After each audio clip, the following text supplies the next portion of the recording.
हाँ जी। तो दोस्तों, इंडिया और मालदीव्स के बीच में काफी चर्चा रही है। इंडिया मालदीव्स के टॉपिक को लेके सोशल मीडिया पे भी काफी बैकलैश रहा है।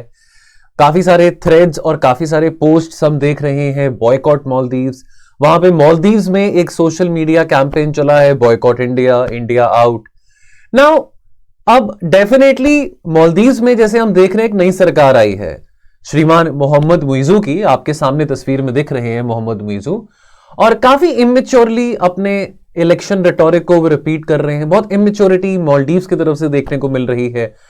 I mean that is one thing कि अगर आपको इंडिया के साथ नजदीकियां नहीं बनानी है, दूरी बनानी है, और आप as a sovereign nation Maldives has every right to choose कौन उसके फ्रेंड्स हैं, कौन उसके दुश्मन हैं।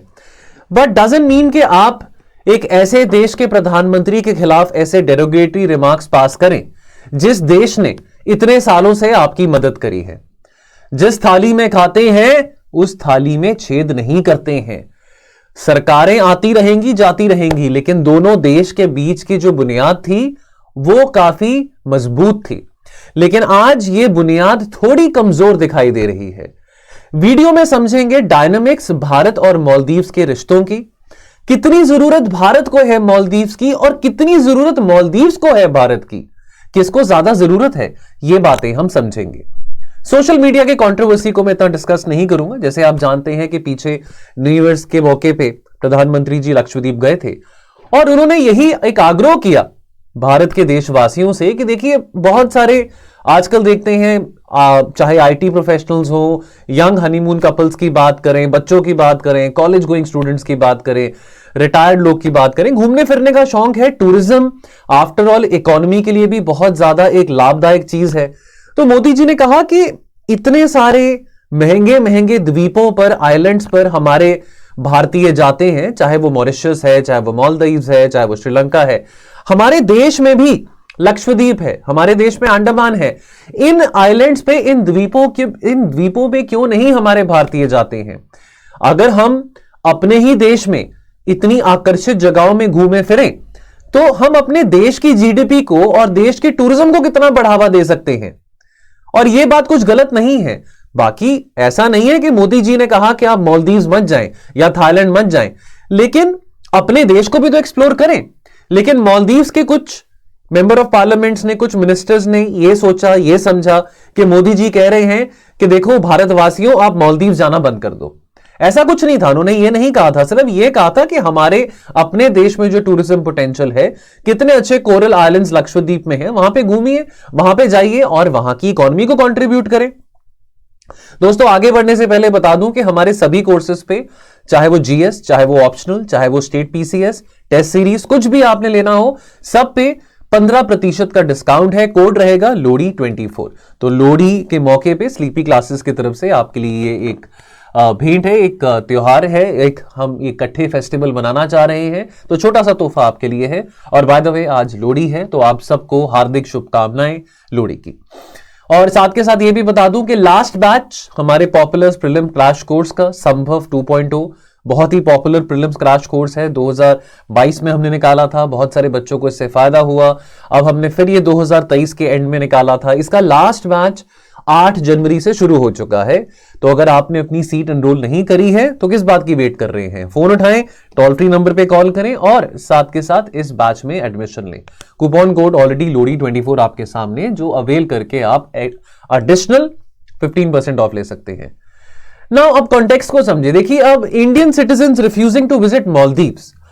अब देखिए, अब यहां पे रिसेंटली जो आए हैं प्रेसिडेंट मोहम्मद मुइजू, उनका पूरा का पूरा जो इलेक्शन कैंपेन था, इलेक्शन कैंपेन इस रिटोरिक पे था कि जी मैं जब आऊंगा, जब मैं सत्ता संभालूंगा, तो मैं इंडिया के जितने भी डिप्लॉयड सोल्जर्स हैं, चाहे वो हमारे पोर्ट्स पे हो, हमारे शहरों में हो, उन सभी को मैं बाहर भेज दूंगा।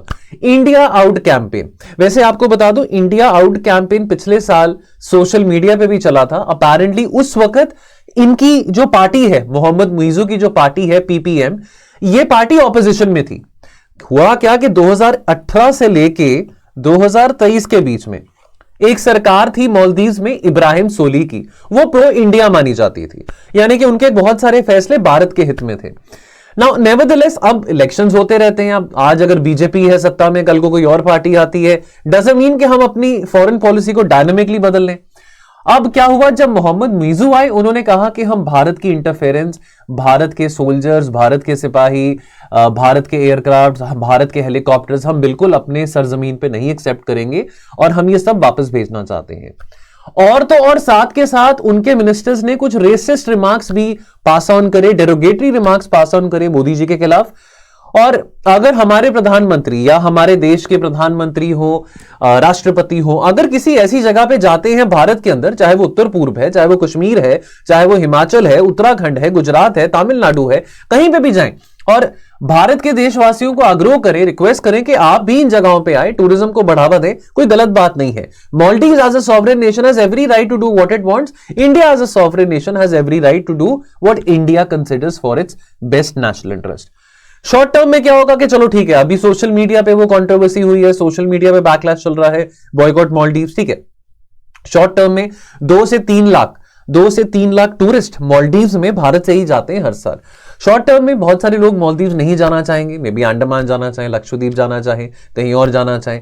अब अगर भारत के लोग नहीं आएंगे तो ऑब्वियसली चाइना के टूरिस्ट वहां पे ज्यादा आना पसंद करेंगे, क्योंकि वैसे भी मालदीव्स अब इंडिया आउट कैंपेन पे तो इलेक्शन रन कर चुका है, लेकिन Maldives is pro China now. अभी जो प्रेजेंट सरकार आई है मोहम्मद मुइज़्ज़ू की, वो उनका जो पहला विजिट हुआ है वो तुर्की में हुआ है, उसके बाद उन्होंने चाइना पे भी विजिट किया है। अब वो मतलब अपनी डिप्लोमेसी, अपनी फ्रेंडशिप इन सब देशों के साथ करना चाह रहे हैं, तो जाहिर सी बात है इन देश के नागरिक भी मालदीव्स आना चाहेंगे। और कुछ ही सप्ताह के बाद, कुछ ही महीनों के बाद शायद ये कंट्रोवर्सी पे बिल्कुल पानी फिर जाए और लोग इस बात को भूल जाएं। क्या आप ये बात जानते हैं कि 25% मालदीव्स की 25% जो जीडीपी है वो टूरिज्म से आती है, और सबसे ज्यादा जो टूरिस्ट आते हैं किसी भी देश में से मालदीव्स में वो भारत से हैं। 2 से 3 लाख भारतीय हर साल मालदीव्स विजिट करते हैं। तो ये बहुत भारी पड़ेगा जो इंडियन टूरिस्ट का अब मालदीव्स में कुछ टाइम के लिए नहीं आना होगा, ये बहुत भारी मालदीव्स को पड़ेगा। मालदीव्स क्या भूल जाता है कि भारत ने हमेशा मालदीव्स के साथ हमेशा सपोर्ट किया, हर एक क्राइसिस में सपोर्ट किया, चाहे वो ऑपरेशन नीर की बात करें 2014 में, जब मालदीव्स के पास एक वाटर क्राइसिस हुआ था, पानी पीने के लिए नहीं था, या चाहे वो वैक्सीन्स की बात करें, जब महामारी आई तो हमने नेबरहुड फर्स्ट पॉलिसी के चलते हमने हमेशा किसी भी नेबर को डिस्क्रिमिनेट नहीं किया है, चाहे वहां पे मुस्लिम आबादी ज्यादा है, क्रिश्चियन आबादी ज्यादा है, बुद्धिज्म आबादी ज्यादा है, हिंदू आबादी ज्यादा है, हमने कभी भी डिस्क्रिमिनेट नहीं किया। चाहे वो आज मोदी सरकार है, या चाहे वो पहले डॉक्टर मनमोहन सिंह जी की सरकार थी, उससे पहले अटल बिहारी वाजपेयी की सरकार थी, या चाहे उससे पहले बाकी तमाम सरकारें रही हों, हमने हमेशा नेबरहुड फर्स्ट पॉलिसी में बिलीव किया है दैट हम सबसे पहले रिस्पॉन्डर बनना चाहते हैं during the times of crisis anywhere in our neighbourhood. तो हमने ये मदद करी है, इतना सारा हमने billions and billions of dollars का इन्वेस्टमेंट मालदीव्स के इंफ्रास्ट्रक्चर में किया है। इवन इफ मैं यहां पे ऑपरेशन का नाम तो नहीं बताऊंगा, लेकिन मालदीव्स में 1988 में एक ऐसी स्थिति आई थी जब वहां पे एक मिलिट्री कू होने वाला था, उसके चलते भारत की एयरफोर्स और भारत की आर्मी ने एक ऑपरेशन कंडक्ट किया था सक्सेसफुली मालदीव्स में। उस ऑपरेशन का नाम क्या था? अगर वीडियो देख रहे हैं कमेंट सेक्शन में बताइएगा। Now what is at stake, इस बात को समझे। सबसे अभी स्टेक पे क्या है? हमारा और मालदीव्स का जो डिप्लोमेटिक और पॉलिटिकल रिलेशनशिप है, जिसमें दोनों देशों ने बहुत ज्यादा इन्वेस्ट किया है पिछले 60-65 सालों में। जब अंग्रेजों ने मालदीव्स को रिलिंक्विश कर दिया तो इंडिया ने इंडिपेंडेंट डिप्लोमेटिक रिलेशन मालदीव्स के साथ बनाए। सो 1980 तक मालदीव्स के अंदर हमारा कोई एम्बेसडोरियल ऑफिस या रिप्रेजेंटेटिव नहीं था, because there was no diplomatic mission in Male. Male is the capital of Maldives. It was run by the Indian High Commission sitting in Colombo, the capital of Sri Lanka, till 1978. तो 1980 से direct एम्बेसडोरियल जो relations हैं, जो embassy level relations है, 1980 से शुरू हुए हैं। नाउ अब मालदीव्स में भी जो डेमोक्रेसी है वो बहुत ज्यादा एक ट्रांजिशनरी स्टेज में रही है। मालदीव्स में भी पहले ऐसे कई लीडर्स आए हैं जिनमें डिक्टेटोरियल टेंडेंसीज रही हैं। फॉर एग्जांपल अगर हम पीपीएम के फाउंडिंग फादर की ही बात करें तो वो भी काफी डिक्टेटोरियल टेंडेंसीज के थे, और democracy took its time to usher in Maldives. मैं बार बार कहता हूं, साउथ एशिया में आप कहीं पे भी देखेंगे, एक देश बता दीजिए जो कि इतने सालों से 1947 के बाद डेमोक्रेटिकली स्टेबल रहा हो। भारत के अलावा और कोई देश नहीं है। तो ठीक है, लेकिन फिर भी उसके बावजूद चाहे कोई रूलिंग पार्टी थी मालदीव्स में, चाहे मालदीव्स की आर्मी थी, मालदीव्स की सिविल सोसाइटी, मालदीव्स के बिजनेस की बात करें, हर एक लोगों के साथ भारत की तमाम सरकारों ने एंगेज किया। ऐसा नहीं है कि हमने कोई फेवरेटिज्म दिखाया कि अगर आज मोहम्मद नशीद की सरकार है तो हम उसके लिए प्रो होंगे और अगर आज अब्दुल गयूम की सरकार है तो उसके अगेंस्ट होंगे। ऐसा नहीं था। कौन है मोहम्मद नशीद, कौन है अब्दुल गयूम, कमेंट सेक्शन में बताइए। हर काम मैं नहीं करूंगा। तो इतने साल लगे हैं, डिप्लोमेटिक एफर्ट लगा है लोगों के साथ, पीपल टू पीपल टाइज। अभी आपको मैंने बताया 2 से 3 लाख टूरिस्ट जाते हैं हर साल मालदीव्स में। मेडिकल टूरिज्म की बात करें, कितने सारे लोग मालदीव से केरला में आके इलाज कराते हैं और बहुत सारे हमारे मलयाली भाई, मलयाली डॉक्टर्स मालदीव्स में जाके अपने हॉस्पिटल्स और क्लिनिक सेटअप कर रहे हैं। तो एजुकेशनल, मेडिकल रीजंस के लिए, रिक्रिएशनल पर्पसेस के लिए टूरिज्म ने भी बहुत कुछ दिया मालदीव्स को। तो ये बात मालदीव्स क्यों नहीं सोचता ना? सवाल आता है कि भारत को मालदीव्स की जरूरत क्यों है। पहली बात तो लोकेशन की बात आती है। अगर आप मैप में देखेंगे तो मालदीव्स कहां लोकेटेड है? Maldives is located at a very critical place in the Indian Ocean region. ठीक है, साथ के साथ मालदीव्स से बहुत सारे important sea lanes of communication pass करते हैं। जैसे स्टेट ऑफ मलक्का की बात करें, स्टेट ऑफ हॉर्मूज की बात करें। मालदीव्स बहुत नजदीक है to the west coast of India. ठीक है, west coast of India means के barely 70 nautical miles away from Minicoy. अब यहां पे एक और आपको छोटा सा होमवर्क दे रहा हूं। वैसे तो अगर ये आपकी अटेंटिवनेस चेक करने के लिए है, वैसे तो अगर आप समझदार हैं तो ये मैप देख के अंदाजा लगा सकते हैं।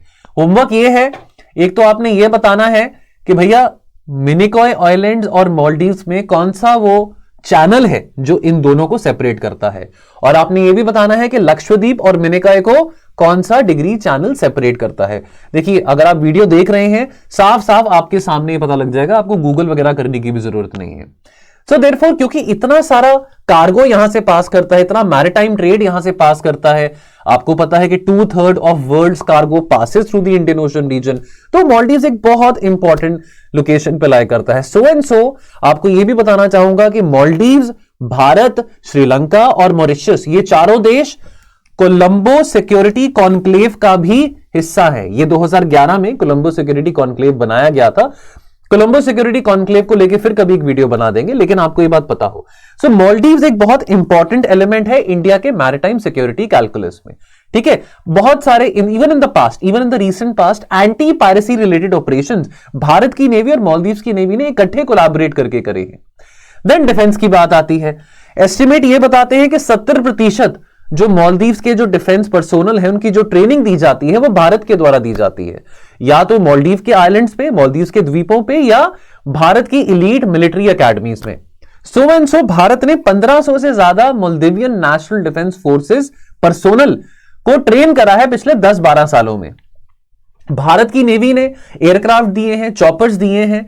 अब अगर मैं ध्रुव एयरक्राफ्ट की बात करूं तो ध्रुव एयरक्राफ्ट भारत ने इस करके दिए थे मालदीव्स को, ताकि वो पीस टाइम ऑपरेशंस के लिए काम आ सके, यानी कि ओशन रिसर्च या रेस्क्यू ऑपरेशन के लिए, या अगर आपने एयरलिफ्ट करना है पेशेंट्स को from one island to the other, इस पर्पसेस के लिए ये ध्रुव एयरक्राफ्ट दिए गए थे। मालदीव्स की जो उस वक्त ऑपोजिशन पार्टी थी, अभी वो रूलिंग पार्टी है, पिछले साल तक वो ऑपोजिशन पार्टी थी, उनको लगता था कि ये एयरक्राफ्ट जो भारत ने दिए हैं मालदीव्स को, उनको इस बात की इनसिक्योरिटी थी कि भाई भारत कहीं मालदीव्स में एक परमानेंट नेवल बेस तो नहीं बनाना चाह रहा। और ये जो मालदीव्स की ऑपोजिशन थी उस वक्त, पिछले साल तक, अभी जो रूलिंग पार्टी बन चुकी है, उसको कौन बढ़ावा दे रहा था, उसको चिंगारी कौन लगा रहा था? चाइना लगा रहा था।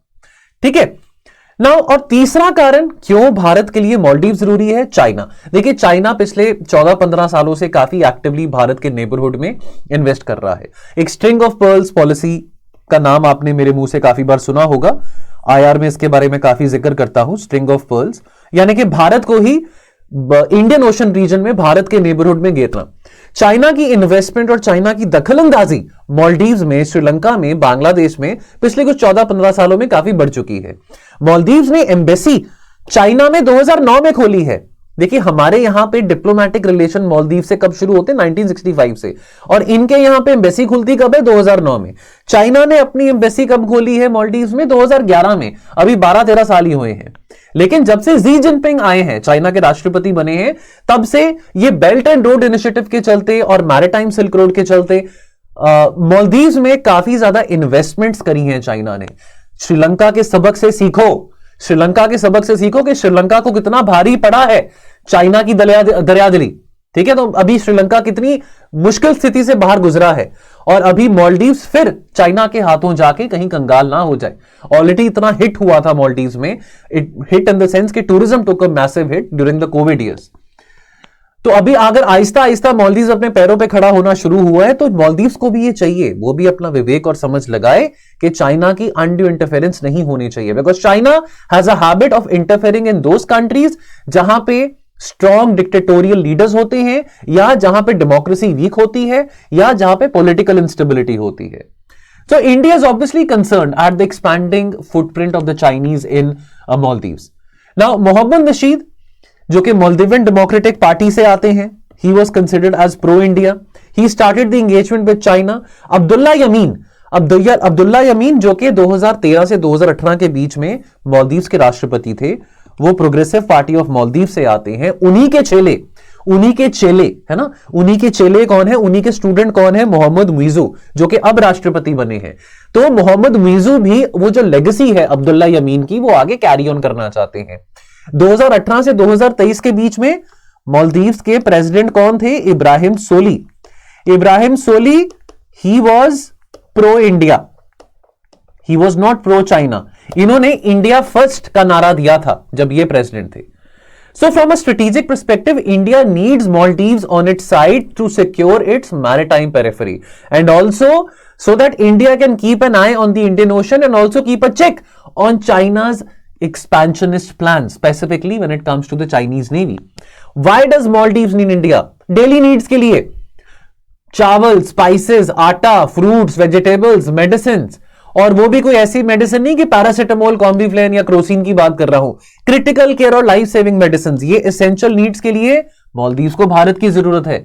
एजुकेशन की बात करें, स्कॉलरशिप प्रोग्राम्स होते हैं, बहुत सारे बच्चे मालदीव से भारत में आते हैं हायर एजुकेशन रिसीव करने के लिए। मालदीव्स की तो आबादी बहुत कम है, वहां पे इतने अच्छे एजुकेशनल फैसिलिटीज नहीं है, एजुकेशन पर्पस के लिए मालदीव्स को भारत की जरूरत है। इकोनॉमिक डिपेंडेंस की बात करें, भाई साहब 50 करोड़ का व्यापार ट्रेड होता है भारत और मालदीव्स के बीच में से, जिसमें लगभग 49 करोड़ तो इंडिया का एक्सपोर्ट रहा है। तो मालदीव्स ये बात क्यों नहीं समझ रहा कि इतना ज्यादा आप डिपेंडेंट है इंडियन इकोनॉमी में, तो ऐसा काम करना, ऐसा सोशल मीडिया पे इंडिया के अगेंस्ट बातें करना वो अच्छी बात नहीं है।